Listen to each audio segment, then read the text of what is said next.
10వ తరగతి యుద్ధ విజేత కవి పరిచయం ఈరోజు చెప్తున్నాం. పేరు నేతల ప్రతాప్ కుమార్.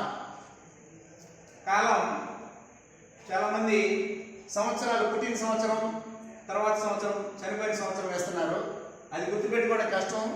8 అంకెలు 20-21 శతాబ్దానికి చెందిన వాడని రాస్తే సరిపోతుంది.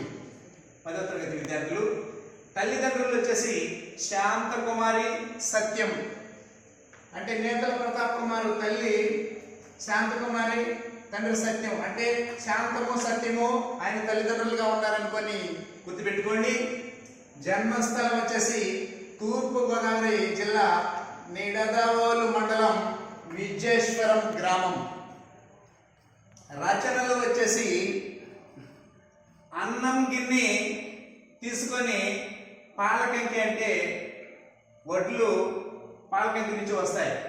అన్నం గిన్నె పట్టుకొని పాలకంకి దగ్గర దళిత నాణ్యాలు పాడుకుంటూ, దళిత నాణ్యాలను భీం పాల రాగంలో పాడుకుంటూ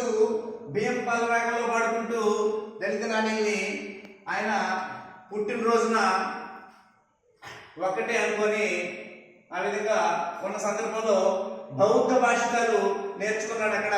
ఆ తర్వాత బుద్ధిజం, శాస్త్రీయత కూడా నేర్చుకున్నాడు.